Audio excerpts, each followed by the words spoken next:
ममता का त्याग कैसे हो, इसका उपाय बताते हुए पूज्य स्वामी रामसुखदास जी कहते हैं, प्राप्त वस्तुओं में ममता होती है और अप्राप्त वस्तुओं की कामना होती है।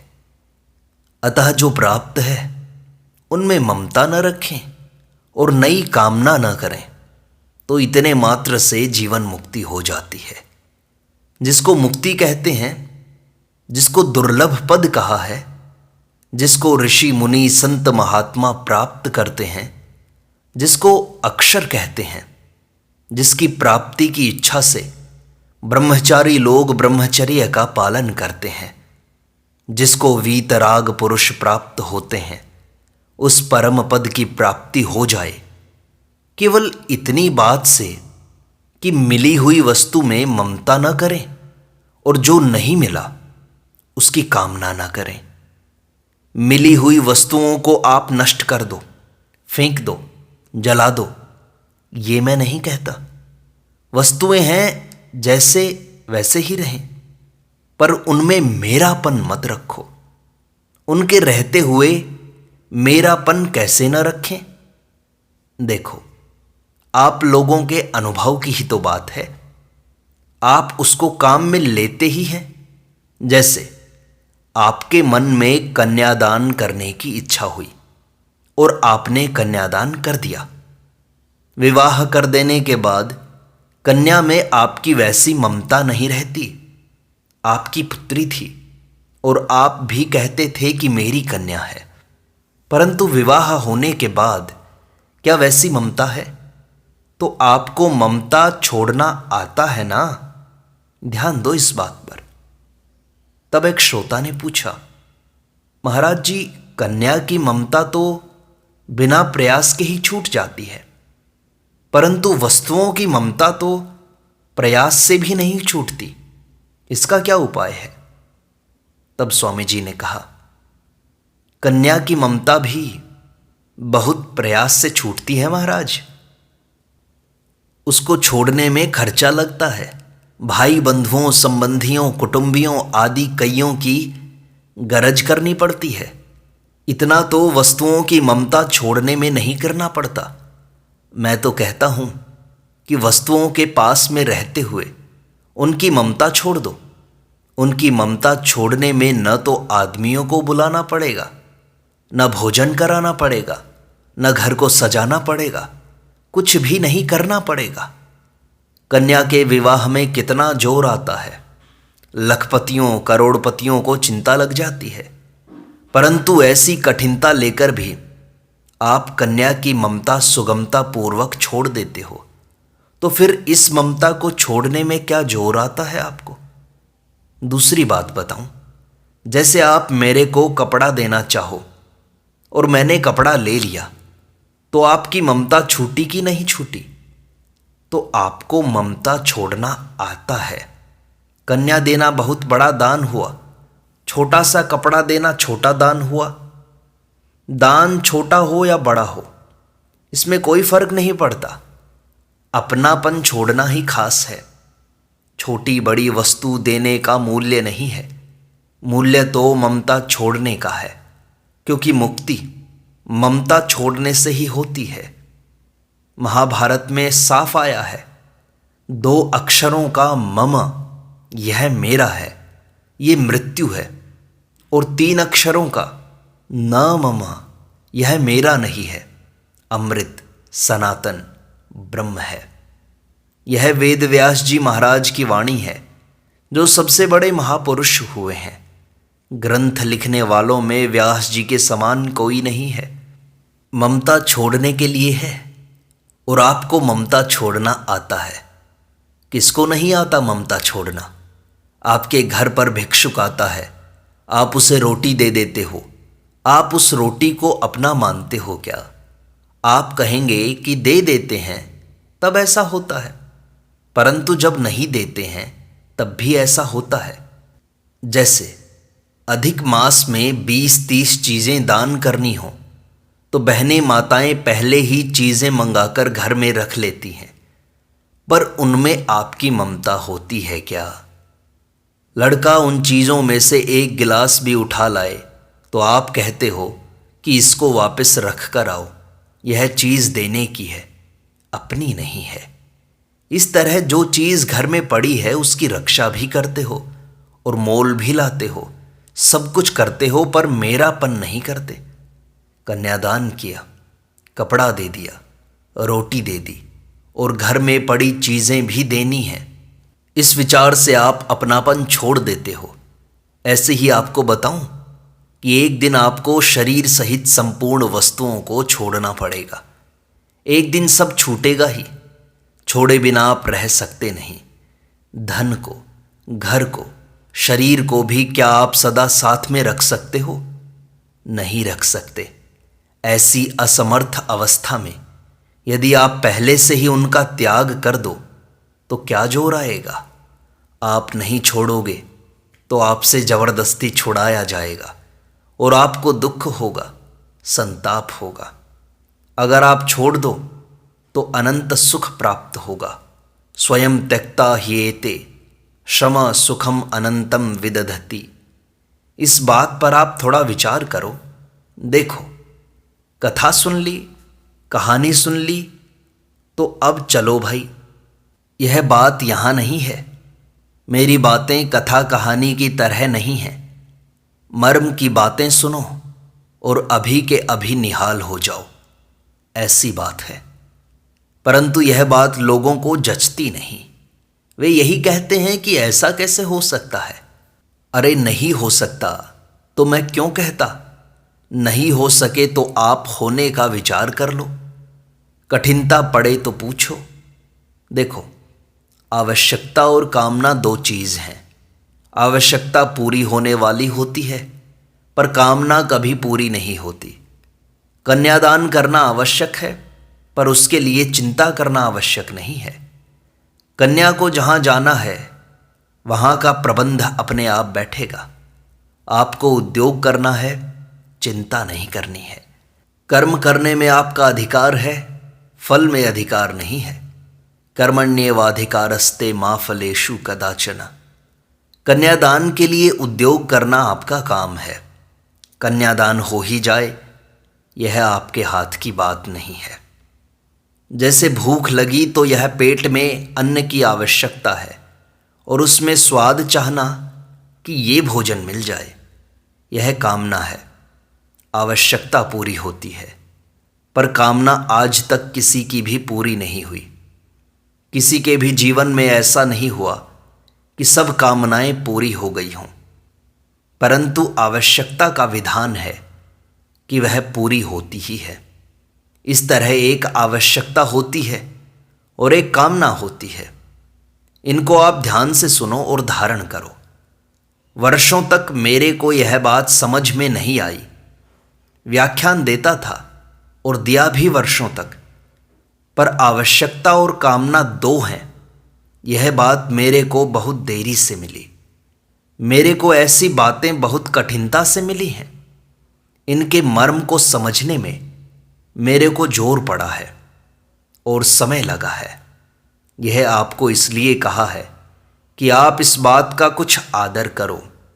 इसमें कोई आत्मश्लाघा नहीं, कोई महिमा नहीं, कोई विशेषता नहीं। नहीं तो पहले ही जान लेता, पर नहीं आई अक्ल में। ऐसे कई झंझट थे जो गीता से खुले हैं, परंतु आप जानना चाहो तो बड़ी सुगमता से जान सकते हो। बहुत सरल सीधी सीधी बातें हैं। आवश्यकता और कामना क्या है? मूल में आवश्यकता है परमात्मा की और कामना है संसार की। यह मूल बात है। हम सदा जीवित रहें, हम जानकार बन जाएं, हम सदा सुखी रहें, यह आवश्यकता है। क्योंकि आपकी यह चाहना वास्तव में सच्चिद आनंद घन परमात्मा की है।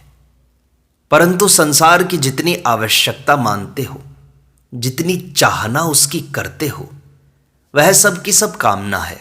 ये दो भेद मेरे को मिले तो बड़ी प्रसन्नता हुई मन में कि आज तो एक कांटा निकल गया भीतर से। आवश्यकता और चीज़ है, कामना दूसरी चीज़ है।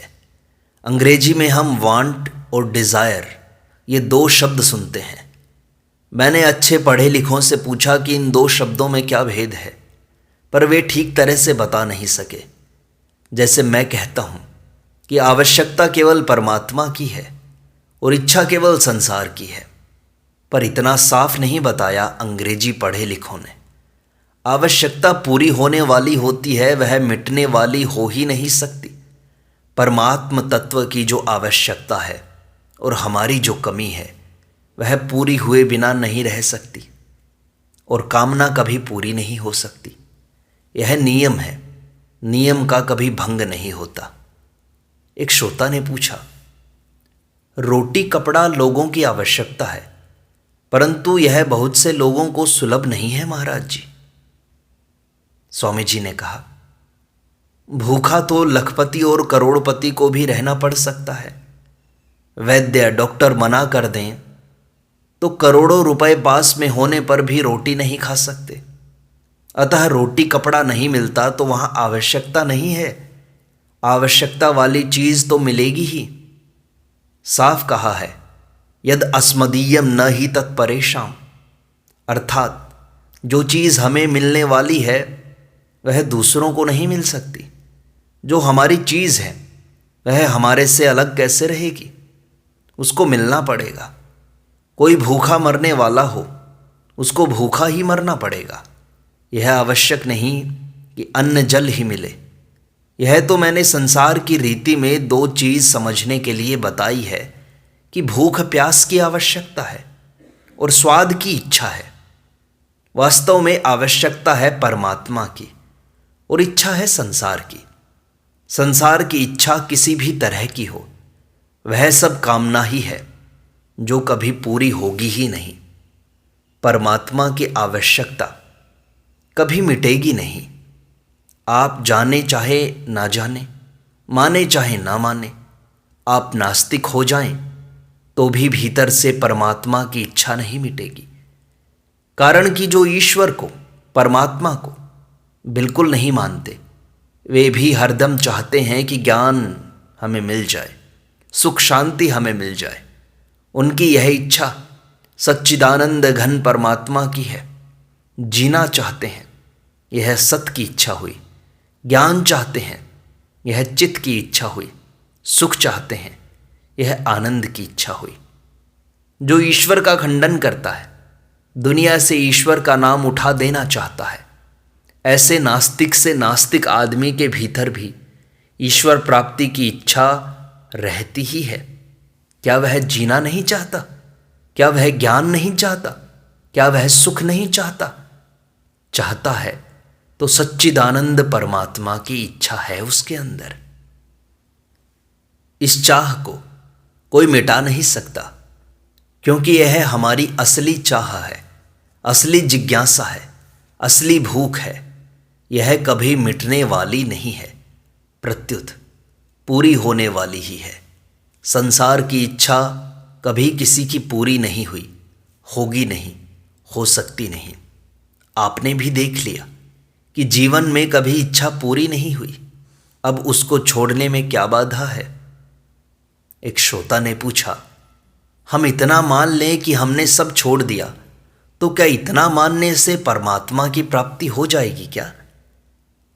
स्वामी जी ने कहा, नहीं होगी। ये कोई तमाशा थोड़ी ही है। भीतर से इच्छा छोड़ोगे तब होगी। मैंने इच्छा छोड़ दी ऐसे कहने से क्या हो जाएगा? केवल कहने से नहीं होगा, केवल ऊपर से मान लेने से नहीं होगा। भीतर से कोई इच्छा नहीं हो, जीने की भी इच्छा न हो, अभी मर जाएं तो कोई चिंता नहीं।